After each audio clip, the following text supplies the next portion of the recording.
तर भावांनो आता आपण जालिंदर बाबाचं दर्शन घेणार आहे. तर चला. तर भावांनो नदीकडे चाललेलो आहे आता आम्ही आता नदीकडे चाललोय. बघू दिसलात 100% मी तुम्हाला दाखवील. पण आम्हाला पळता येतं का नाही काही माहिती नाही. हे पाणी वाढण्याची शक्यता आहे. तर तर तर भावांनो मी तुमचा लाडका रोशन पिंपळे.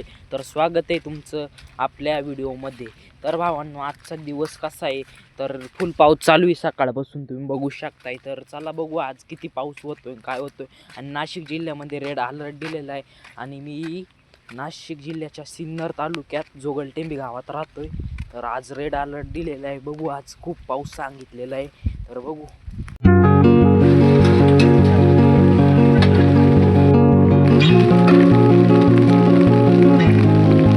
आहे आमचा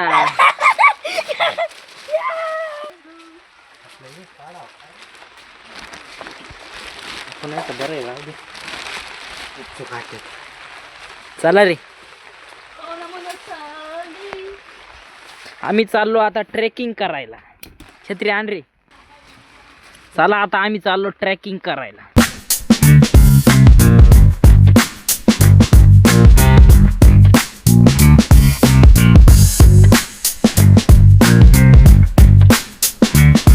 मित्रांनो इथं आहे सिक्सवान्याचं झाड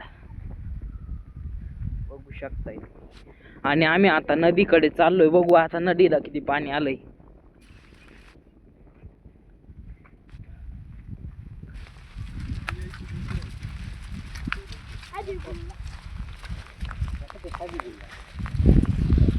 जाऊ आता.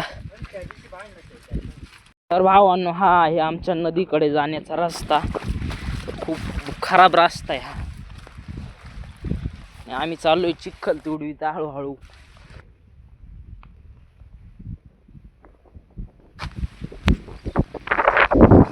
चिखल जमा झालेला आहे आणि आता आम्ही चिखलात चाललोय. चिखल तुडवीत हळूहळू हळू.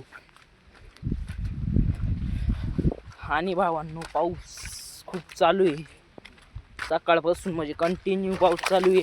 एकदा पण बंद झालेला नाही. भावांनो हे आहे खूप जुनं नारळीचं झाड. हे झाड खूप वर्षापूर्वीचं आहे आणि हे खूप मोठं झालेलं आहे.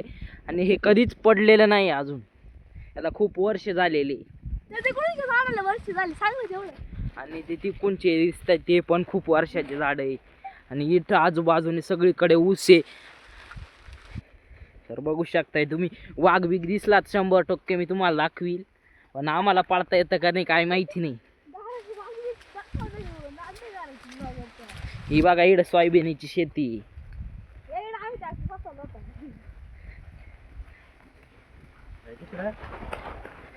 हे बघा इकडं सोयाबीनची शेती.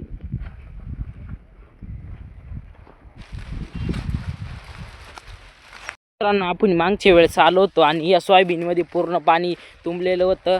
आणि या सोयाबीन आता पाण्याच्या प्रवाहामुळे जास्त त्यामुळे ही सोयाबीन सडलेली तुम्ही बघू शकताय. या वावरात फुल पाणी भरलेलं होतं. आपण मागच्या वेळेस आलो होतो. आता हे पाणी सगळं कमी झालेलं आहे. तर चला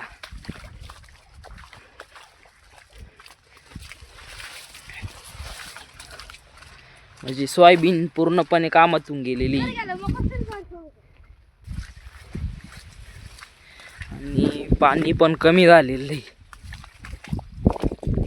तर भावांनो आम्ही आता नदीपाशी आलेलो आहे. आता आम्ही चाललोय नदीकडे.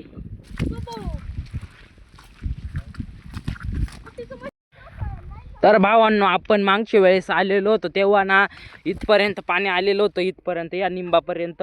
आणि फुल हे भरलेलं होतं. सगळं भरलेलं होतं आणि ते पाणी सगळं आटून गेलेलं आहे. आत्ता तुम्ही बघू शकताय. या वावरात पूर्णपणे पाणी शिरलेलं होतं. इडून तर पार त्या तिथपर्यंत पाणी शिरलेलं होतं. आणि आता पाणी पूर्णपणे कमी झालेलं आहे. तर आम्ही आता नदीकडे जाऊन बघणार आहे. नदीला आता पाणी वाढलंय की नाही. आज पाणी वाढण्याची शक्यता खूप दाट आहे. कारण की आज पाऊस बंदच होत नाही. आणि या ऊसामधले ऊस सुद्धा दिसत नव्हता. एवढं पाणी होतं या ऊसामध्ये. पार इथपर्यंत पाणी होतं इथपर्यंत. तर चला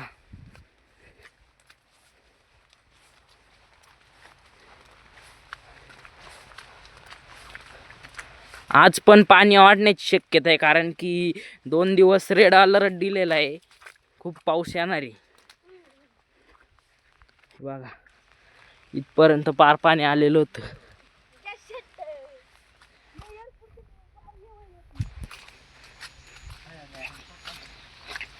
आणि सगळीकडं पाणी होतं इथपर्यंत पार.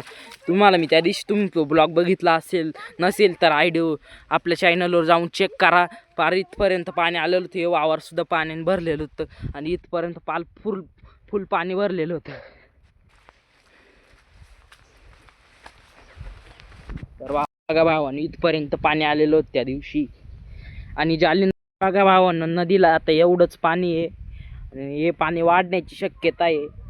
पाऊस जर असाच जर चालू राहिला तर 100% पाणी वाढण्याची शक्यता दाट आहे. तर चला, आणि इथं जालिंदर बाबाचं मंदिर आहे. आता जालिंदर बाबाचं दर्शन वगैरे करतो मी. तर चला तुम्हाला पण दर्शन देतो. तर भावांनो, आता आपण जालिंदर बाबाचं दर्शन घेणार आहे. तर चला तुम्हाला पण दर्शन.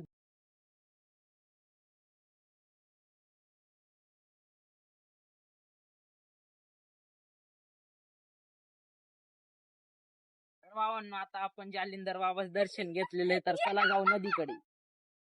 तर भावांनो, नदीकडे चाललेलो आहे. आता आम्ही तुम्हाला दाखवतो नदीकडे जाऊन कसे काय पाणी किती आलेलं. आणि आपण या इथे भाताचं रोप पण लावलेलं आहे, तर ते पण दाखवतो. भाताच्या रोपाची पण कंडिशन कशी झालेली. तर चला, भाताच्या रोपामध्ये पण पूर्णपणे पाणी गेलेलं होतं त्या दिवशी. तर चला आता दाखवतो तुम्हाला. तर भावांनो, आपल्या रोपाची अशी काय पद्धतीने कंडिशन झालेली.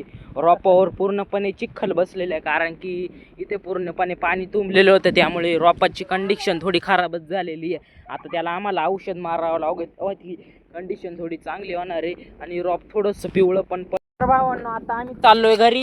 तर चला जाऊया घरी. अरे चप्पलही गेली बाबा, राहिली इड चिटकून. मित्रांनो, आमच्या भाताच्या रोपाचं खूप नुकसान झालेलं आहे. तर आता आम्हाला त्याला औषध वगैरे मारावं लागतील. त्याच नंतर ते थोडंसं चांगलं होईल.